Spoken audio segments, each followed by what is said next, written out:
Hello, listeners, and welcome to the latest episode of the AdQuick Madvertising Podcast, a podcast that explores the intersection of content, creativity, ads, all of the things that you care about. Today, we have a special guest. We have Christian Brown. He's the co-founder and CMO of Gleewe. I think I said that right. Yep. Christian's one of those people who got into the creator economy before it was a thing. He started building e-commerce businesses as a teenager, studied advertising, and then he co-founded Gleewe while he was still in college. I love that story. Very Silicon Valley-esque. Since then, Gleewe has grown into a platform connecting brands and influencers into something much broader, an infrastructure layer for brands working with creators, from finding and managing creators to UGC, usage rights, affiliate marketing, and ultimately turning creator content into paid media. And I think it's a particularly interesting moment for what Christian does with AI coming into vogue and everything that's happening in that space. So I think we'll have an interesting conversation today. Christian, welcome to the show. Thank you very much for having me. And yeah, one area I'd like to start with is you got into e-commerce and social media marketing incredibly young. I'm curious, what did you understand or figure out about social media at, I guess, like 17 that the advertising industry still hadn't, or maybe just like a gap that was there that no one was doing anything with? Yeah, I think like looking back on it, and this is the earlier days of social, right? So this is Facebook had like come and it had plateaued at that point. Instagram was just really coming up again. Facebook had just bought Instagram. YouTube was really big. Vine was in its like prime at this point in time, just to put like a little timestamp on it. Video was not a thing just yet, right? So it was very much photo based, photos on Tumblr, photos on Facebook, yeah, long form on YouTube. But I think the idea of social being this channel of mass communication hadn't been fully like observed yet, right? When you think about out of home or traditional media, you think about these placements and you can go do these big media buys and you can place your marketing, your advertising, your messaging everywhere. But where it wasn't being placed was really on social. And so at the time, social was really still like a communication ground, right? It wasn't flooded with ads every two things. There weren't stories yet, right? Snapchat hadn't come out with that. So there was this like this realm of communication that everyone was engaging with, but the brands weren't there yet. And so when I looked at that, I said, wow, there's a huge opportunity here. There's people here. People are eyeballs. Eyeballs typically have dollars and money to spend. So if we build e-commerce companies and we market it through social, we might actually have something here. And that was kind of that first initial thought. And when it started to work, the sparks were flying. And I was like, wait, this is uber scalable. So you started Gleewe as, you started to talk about this as a marketplace connecting brands and creators. But you're increasingly talking about it as an always-on creator program. So what does that mean, and how did you come up with that, and what I guess do you think brands ultimately need?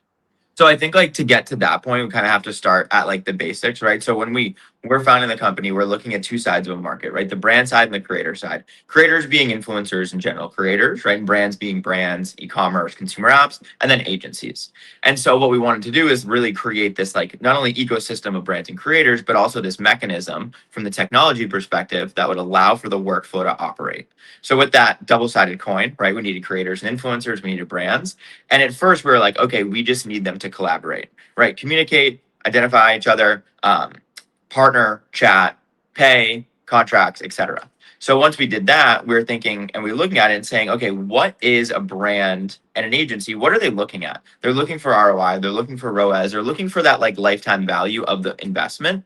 And unlike Meta ads, for example, or Google ads, where you have a pixel and you can look at your CAC and your CPM and all this, the funnel metrics aren't as clear with influencer marketing. And so we looked at that. And for the first couple of years of doing this, thousands and thousands of posts are going live through the platform. And we're looking at it, really working with the brands to understand what is it you guys want. And what we were learning is they wanted that LTV, right? They wanted that ROI. They wanted something that they could predict with their partners so that they could continue getting dollars for this. And so what we did is we looked at that and said, how do we make this more predictable? How do we make this more scalable? And what we came up with is that always on approach, right? And so what brands can do in our platform is, let's say you find 1, 10, 50 creators that you're partnering with in a month, right? The data will show that maybe 40 are like really good fits. So what we want to do is really empower the brand on month 2 and 3 and 4 to continue working with those top 40 creators while also filling the top of funnel with more creators. So you have this campaign that is always on, right? So creators from month 1, by month 3, they've actually made 6, 7, 8 posts about the brand, increasing the frequency to their audience, but also teaching their audience and other audiences that this creator is actually has affinity for this brand and is a brand advocate and an ambassador. And so that always on approach allows for brands to have this consistent water flow of like content coming out, and also allows for us and the creators to build this relationship where like, hey creator, this is your brand partner for multiple months. Like we'd really like to see you go above and beyond with it. And that has outperformed those one-off posts 10 to 50 fold. So I think that makes a lot of sense for a large brand. I'm curious, what is if I'm a smaller startup or small business, what does the budget commit typically look like? And I ask that question because like large brands can definitely spend as much as it makes sense. But like if I'm a smaller brand and I wanted to get involved in all of these on influencer marketing, like how much you have to commit per month to really start to see results typically? Yeah, so like for us, we have, our creator community, it starts at like the nano level because within influencer marketing, there's nano, micro, mid-size, macro, mega, and then you get into your celebrity levels and all that. So looking at like the higher volume of creators is in our nano micro space. And we've seen over time that $250 is the perfect amount to get a nano influencer to partner with your brand, create content, deploy to socials, and give paid usage rights to that content so you can use the content in your socials, on your website, and in your paid ads. And so when a small brand comes to us, we say like, yeah, our platform is anywhere from like $199 to $499 a month, depending on your tier on the SaaS side. So we say, listen, once we have the subscription going, invest anywhere from $1,000 to $2,000 per month. We can get 4 to 8 assets. And now those videos, think about it on Instagram. They can be collab posts from the creators page. So now you have that collab post going live on the creators page and the brands page. There's 4 to 8 new assets a month that you can add to your landing pages, to your website, that can act as testimonials, product demos, etc. And most importantly, you can use that content in your ads, whether you're running the ad in the meta ad library from the creators page, or whether you're running it from the brands page or the collab post page. And so that offers this opportunity to actually, for $1,000, $2,000, even $3,000, $4,000 a month, really start to scale the content that your brand has. Because not every brand has founder-led content or earned media or owned media. So what can they do? They can leverage the creators that look, walk, and talk like their ICP to be that marketer or that voice of their brand. So it's really like almost democratizing creativity in a way. Yeah, that's really interesting. I have another question. Because I market a B2B brand during the day. Yeah. Do you see any B2B campaigns? It seems like most of the influencer space is just inherently B2C, whether it's, people, whether it's, moms selling whatever new baby products or whatever other things I see. But is there a lot of B2B in your product or not yet, or just some? What does that look like? Yeah, to your point, influencer marketing traditionally is consumer focused, right? So that B2C or B2B2C approach. On the B2B side, there are a lot of great things happening on LinkedIn. There's a really strong influencer marketing community that is about to like really come out of the LinkedIn era.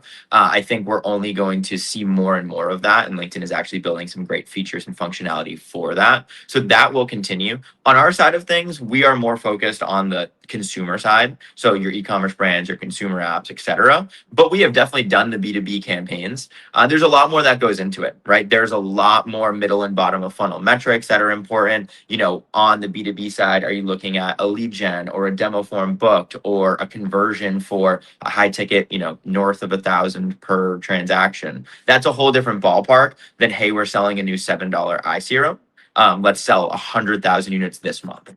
Yeah, there's a really interesting there's some marketers on the working at AI companies that seem to be doing a lot with various influencers online, and a lot of them are selling B2B products on like X and YouTube and whatnot. And it's interesting because they're clearly younger marketers that are engaged with these like very like meme accounts I follow. I see are promoting AI tools, and I'm like, that's actually kind of interesting that they are going after this. It's probably lower cost than bidding on an ad to me. Or I pay for YouTube Premium and I pay for a premium Twitter account. So like they can't actually reach me with ads if they don't run the influencer account. So it's pretty smart.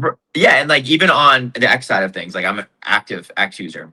With that, an X post is substantially cheaper, whether in the B2B or B2C space, than that of like even a mid-sized Instagram post. just the nature of the beast, right? Because on X, all you have to do is copy and paste the text. A lot of times the brands will even make the image. And so X, that will happen kind of in a vacuum. It happens in group chats. It happens kind of off platform. There's not a lot of platforms that are really optimized for X because it moves so fast. It is like town hall of the world. But I think like, yeah, some of the growth marketers, they're growth hacking it, right? And they're getting it with the meme pages and like the super high volume pages. I mean, at the end of the day, that's super top of funnel. Who knows if it's ever going to convert, but like at least you're seeing it in like a walled garden that you're paying not to see ads in. So it has penetrated and it's done its job. Yeah, and Twitter's actually done a pretty good job showing, like, they have a little thing you can mark that it's a paid placement, so you're being transparent. I don't know if LinkedIn has implemented that yet, but I think they should. Yeah, they're working on it. Mm-hmm. So you've processed millions of dollars of brand deals through Gliwi. I'm curious, can you give some insight to marketers listening? What makes an effective influencer campaign, whether they run it through you or on their own or with someone else, what you've learned? Yeah, absolutely. So I think looking back on it, like kind of what I mentioned earlier, the one-off campaigns, I think are a thing of the past, right? Partnering with creators over and over again is going to allow for the brand and the creator to create and harness this relationship. Whether you're working directly with the creator, whether someone on your team is, whether you're working through a platform, an agency, etc., building that relationship and actually bringing a creator kind of into the fold to turn them not just like from a line item, but more into a brand ambassador, that's going to start building this stronger relationship. And then what we've seen is that the influencer content, like I mentioned earlier in the ads, it works best when you run it in like a flywheel motion. So for us, we look at sourcing and hiring right fit influencers for the campaign, depending on the brand's goal, the strategy, the ICP, the timeline, the seasonality, etc. Hire those right fit creators based on the budget, create essentially the most amount of content that we possibly can. Also get the licensing rights to that content. Because what makes good influencer content great, because influencer marketing is super top of funnel, right? It introduces new products and services to a specific market. When you actually go middle and bottom of funnel, by taking that content and turning it into a digital ad, now you're using that content and getting super big LTV on it. So you turn that content into an ad, that and all the other content, right? Because the traditional ad library has only a couple components. There's your statics, your animations, short form video, very infrequently you have long form, and then comes like creator influencer led content. So when you take this content and you put it in your ad library and you're running performance dollars against it, you might start to see that it's performing better than that of your statics or your owned or your earned that you're putting in there. So take the content, put it and test it up against your other performance marketing assets, see what's working best. With that data, take that data back and say, okay, we know this creator, this look, this feel, this content style, this hook, these elements of the influencer content is actually driving the most performance dollars forward to get the biggest ROI. So let's make more influencer content like that. And we look at this in a true flywheel motion because once we have that data, we now know from campaign 1 to 2, okay, we tested and learned what influencers we want to work with now, right? Do we want to scale a specific content style or a hook or a creative angle, or do we keep want to go with everything, right? So that data will help drive the next form of strategy. So looking at it with the creators more than just a one-off campaign and looking at it in your marketing channel as much more than just influencer marketing, but really like a spark to fuel your performance engine. No, that makes sense. And I also like the idea of, the think of how much a company spends on video ads. If you can get high performing video ads from an influencer campaign, seems like a pretty big value add. Something like that, you would pay way more for the ad to be created than you would for the influencer, and you're going to get their market, in front of their following as well. So can I tell you like a really funny story? And I mean, it's not that funny. It's just like analytically inclined. Last Q4, we worked with a home good brand and like high-end bed sheets. We got a $500 piece of content from a micro creator. The creator was over the moon excited to make the 2 pieces of content for $1,000 total with usage rights and perpetuity, plus a lot of product value. I think it's upwards to $400 worth of product value. So the creator was super excited. Create the content, 1 round of revision, got it approved, it went live. We took the content and we tested it in 3 forms of ads. We took the content out, since the brand owned it, we just reposted it from the brand's library and pushed it live. It became their top performer. That 1 piece of creator content drove over $1 million in revenue in 90 days for them. So they spent $500 to get the piece of content and own it in perpetuity. And it then helped them drive at north of a 4x ROAS a $1 million revenue return. So when you look at it that way, back in the day, yeah, it used to cost a lot of money, like you were mentioning, to go get a photo shoot or a video shoot and a whole production team. But now, creator content and consumers online, they're already in scroll mode, right? We always say, like, meet the consumer where they are. They're scrolling for people that look, walk, and talk like them to show them products, services, or experiences that they might want. So if we just meet them there and give them what they want, branded and also marketed towards them with the product in mind, then we have something going on here. Yeah, I had it's interesting that you talk about, you know, a small creator being able to sell a lot via an ad. I had a gentleman on who works on TikTok exclusively, and he was telling me that his perspective is like following doesn't matter to him so much. It doesn't matter if someone has a large following. What matters is if they can post to the algo, and that's so much more important. And he basically views the people that he works with on a content perspective. They don't work on software like you do. They just work directly with people. But he basically views people almost as like a sales force. Like, how well can you just sell things? And that's inherently different than the old, you know, okay, I'm going to pay, you know, this influencer, I'm going to pay this, you know, Kardashian type person. Yep. And I think the authenticity is probably there a little bit more when it's like, you know, some person and not necessarily someone where you expect to be sold to. Right. I mean, from the timeline of things, right? Going back to like the first question you asked and like where Vine was back in the day and YouTube was, with that also came the initial blog era. In the blog era, right, where people were starting to read things online, this is even like before my time, there was the creation of UTM links, right? And UTM links from the marketer perspective would allow a marketer to track back the clicks and everything that happens after the click based on the URL. And so that created, from kind of the realm of digital, the affiliate marketing, right? So someone could have a specific link or a discount code, push it out to their audience, and then they could get paid an affiliate fee based on that. So that had kind of died in like the late 2000s, early 2010s into 2020. And it was only revived with the introduction of TikTok Shop, because TikTok Shop brought back this idea or reinvented the idea of GMV. And GMV at the TikTok Shop level is this new metric that now says, here's how much money this creator has sold, like how much they have generated, period. And so if someone has a high GMV because they're able to sell on TikTok Shop, it doesn't matter if they have 400 followers or 400,000, they're now just looked at as like their GMV value. And so TikTok Shop has really revived the idea of affiliate marketing, which in my opinion was on its way out and then kind of came back in the door. Obviously in like the Asia markets, we see it a lot more with like live streaming and live selling, but it's kind of back. And, you know, we're looking at it somewhat like the wild, wild west, because it's very, very hard to keep an eye on a moving target, and TikTok Shop is growing by the day. But you have TikTok Shop, you have Amazon, you have your Walmart affiliates, and they're kind of back in full swing right now. Yeah, I have some friends who make pretty decent money from Amazon affiliate. Yeah, Still, yeah. And they do, some of them white hat, some of them black hat, and it's the affiliate space is always interesting to me. I think like some percentage of it is fine in white hat, and then there's also a lot of shady things happening. Of course, yeah, but like it kind of goes with like SEO and all those things that were like, how do we game the algorithm of the internet, right? How do we game Google? How do we game this to like make sure we come out on top? There'll always be people black hat gaming it. I think TikTok Shop they're going to have to take everything down because they want the walled garden around themselves, because I genuinely think they have the power to go up to bat with Amazon for those like lower MSRP sale units. And it's like pretty crazy to see that they're pushing billions of dollars quarterly through TikTok Shop right now. Yeah, it's pretty crazy. So let's talk about AI, because every marketer and every tech company leader has opinions on it.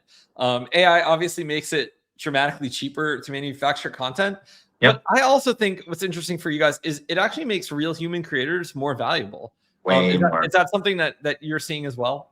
100%. So like in the AI game, right, there's AI internally, there's AI individually, and then there's obviously, and that's more to like help the individual, like employee or person or innovator, creator, you name it, right? I think it's a step multiplier there all day long. When we get into like video, generative, etc., from like the brand perspective in the vein of this conversation, I think for a little bit of time we're looking at it, we're like, all right, this could get good. And a lot of different agencies were coming to us trying to partner, like, hey, what if we could integrate our, insert new startup name here, generative AI into the platform. And so we're looking at them, and some of them really did impress me. Like I was actually like, wow, I took as many brand assets as possible from a brand that we took to market that were close with the founders of, like down to packaging of the product itself. And I gave it over to a team and I was like, make the single best influencer video possible. You have every last asset, right? They sent me a couple things back and I was like, all right, it's like an 8.1 out of 10. And I was like, this is cool. What would it cost, raw cost, to like produce these? And they were like $180 to $220 just based on tokens. And I literally threw my hands up in the air. I was like, nope, the whole thing's out the window. Like, if it's going to cost that much, then no. Because like what we saw is all the brands, when the AI creative came out, like, halfway through last year, Q3 and Q4, ahead of the holiday season, everyone was making this like generative content. And then when you start running it on your Instagram, you start running in your ads, the algorithms were starting to learn, wait, people don't actually like this at mass volume. Here and there in the algorithm, you'll see like a really funny AI meme and you're like, wow, that's hilarious. And it's AI. It's hilarious because it's AI, right? It'll have like 700,000 likes. That will live for a little bit of time. But you very rarely see a brand asset or an AI video that people are actually talking about. And so what happened was like it came and went in like a 4 or 5 month window. In the beginning of this year, the same brands that were kind of bragging to us, like, we don't need to spend that much on influencers, we're going to have the AI team do this. They came back to us, they're like, well, no one was buying our products from our ads. And I said, it was a very simple sentence. I said, because you didn't use real people. You tried to talk to a real consumer without actually putting the effort of using a real person. Like, you skipped the biggest step, which was creating a relationship and like, I don't know, like a bond. And so, yeah, it's creating authenticity is trading at an all-time high right now, and we're seeing it tenfold compared to where it was. And people are coming to us being like, we're so glad you don't have AI influencers. Like, these are real people, right? We're like, yeah, of course they're real people. Like, they'd love to work with your brand. Yeah, it's really interesting that well, first of all, a good allegory is to think about it like, once in a while a crazy Photoshop thing will go viral, Yeah. but that doesn't mean your whole brand should just publish Photoshop things, Right, exactly. And AI in a lot of ways is the new Photoshop. You can imagine everything, but that doesn't mean you wake up every morning and go, everything I should just publish crazy Photoshops, right? It's not like that different. And so I think marketers tend to get shiny object syndrome quite frequently. There's something new, whether it's the metaverse or whether it was social media previously. Marketers have been conditioned to say yes, and the reason is there was so much upside to saying yes. You were early to email, of course. You were early to search, you were early to whatever in tech. There was just so much upside in the media, from users, from being early, from having your team understand it. So I think our whole sector, and the tech sector, of course, loves anything that's new. They're just anything that's new. There's like career upside, professional upside. You get to give talks if you're the first person to create a metaverse experience or whatever, even if it's silly.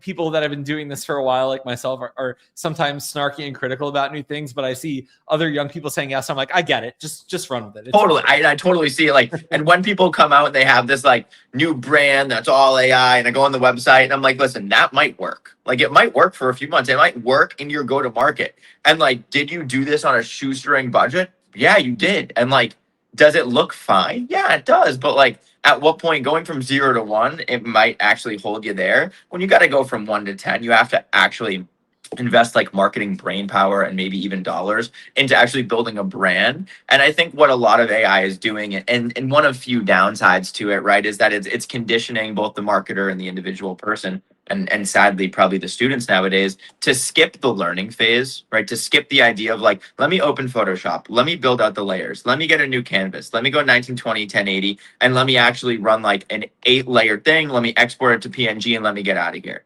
That whole process takes a lot of time and learning. When it jumps over to Figma, it's the same thing, right? Designing things, being creative, actually taking a new idea to market. Like, there's a lot that goes into that. People are skipping it because now they're like, all right, computer, make me a brand. Make me every asset ever. Export it, make no mistakes, and let's launch this thing. And then you look at it and you're like, oh no, you have 7 fingers in your product demo. Like it looks horrible. Come on. So like, Yeah. I think there are downsides to it for sure. Yeah, I for creative people especially, you need to learn with the paper and pen of your Yeah. craft.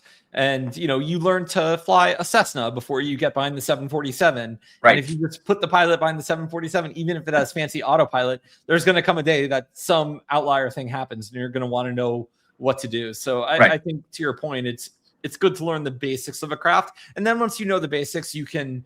I think it's clear where you'd want to apply AI or Yes. automation, Yep. and where you want human judgment in the mix. Yeah, and like the application of AI right now, I think is very important. Like where and when you're applying it, and where and when you're applying your own brain power. I think that we're going to see a whole generation of innovators and, quite frankly, like students entering and departing from college right now that don't actually have that, like, almost like digital media literacy, or that ability to say when or when not to use it. And I think it's going to be frightening in the future. But I think from like our generation, our perspective, it's saying, when does AI come into play where it's just going to amplify what I'm doing? And when does AI actually take me out of the equation where I'm actually losing my own value? And I think finding a balance there, from the individual, from the creative, from the like entrepreneur, all the way down to like how creators are using it, I think is very interesting to see and observe. And so anytime anyone uses AI, I try to ask them like as many questions as possible. If my friends using ChatGPT or Claude, I'm like, all right, what are you using this for? What's the use case? How frequently are you using it? Just because everyone is so different, and everyone is just given this little computer in their pocket where we can do whatever we want with. And now it can answer things and create things at light speed.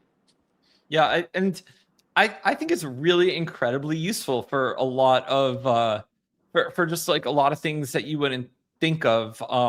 I went and had some medical scans like right after ChatGPT came out, and I uploaded the scans to the AI because I asked them for a physical copy, because they'll give you a CD of your images, and it Okay. basically, and because there's a time lag between when you have the scan and then when a doctor interprets it. And I uploaded them to the AI, and I said, can you give me an analysis? And it said, everything looks fine. It's going to be okay. Here's what I see. And when eventually the doctors read it, they said the same thing that ChatGPT said.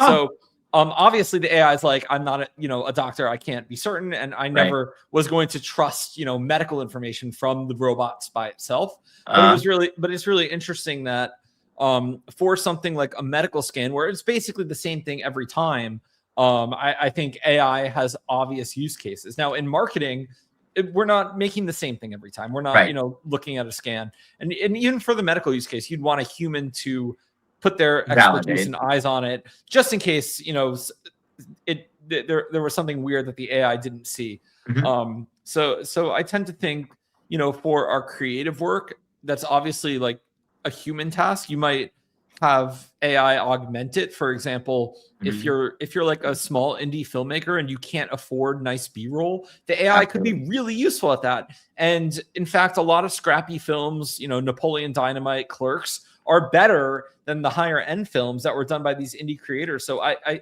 think if you understand that and you sort of apply it thoughtfully, it can be good. Certainly if you're a large company or like a large media organization and you're just using AI to ship things and take shortcuts and get stuff done, I don't think it's going to be as good. And I think people expect something different from you there too. Yeah. And if you remember last holiday season, what Coca-Cola did, they came out with their Coca-Cola, their annual commercial, and it was a little too sloppy. Well, it was a minute and 1 second, but it was a little sloppy at a couple frames, and everyone instantly on Twitter was like, whoa, whoa, whoa, Coca-Cola.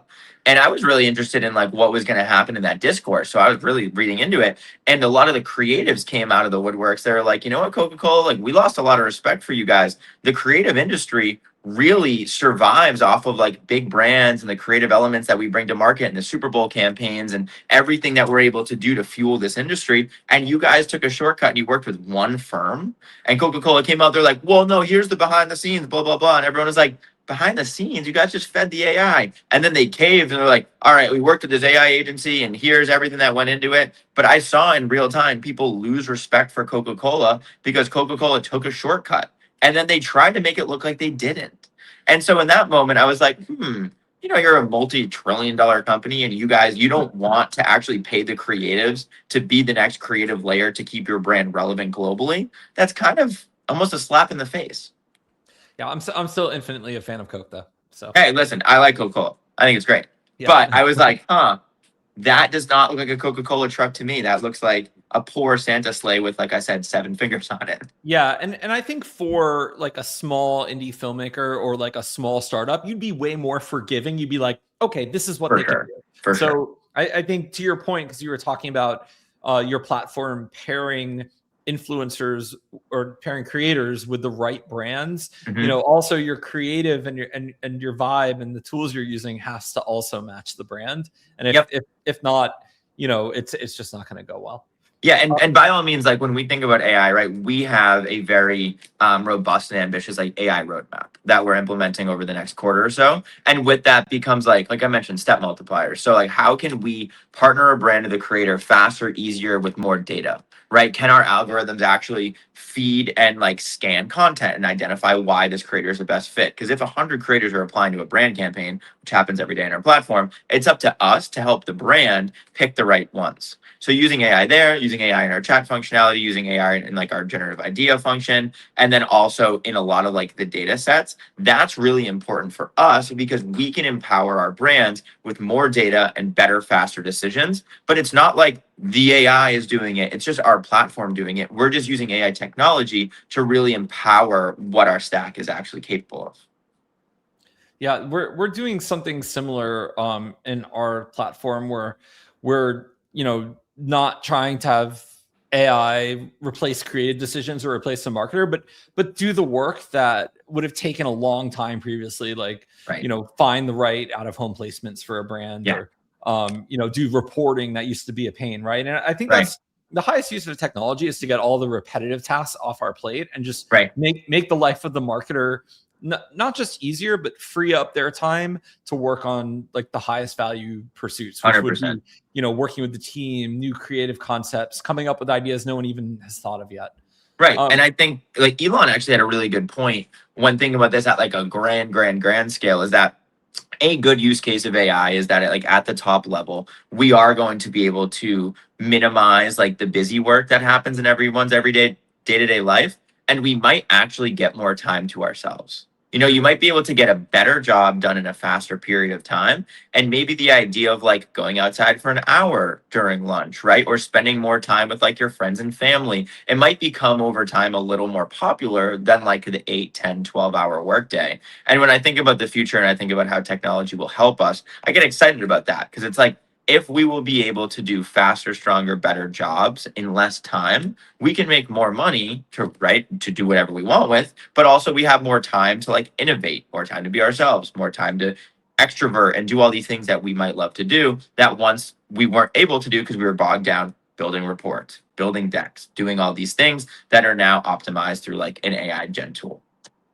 I love that. Well, Christian, I think this is a good place to end. Tell our listeners where they can connect with you, and we'll also put some links in the show notes. Cool. So if you want to connect with me, you can connect me on LinkedIn, Christian Brown, Gluey, Glewee. Message me if you have any questions about anything influencer, social, digital marketing. I'm an open book every time of day. If you want to partner with Gluey as a company, we can look at any of our tiers and offering.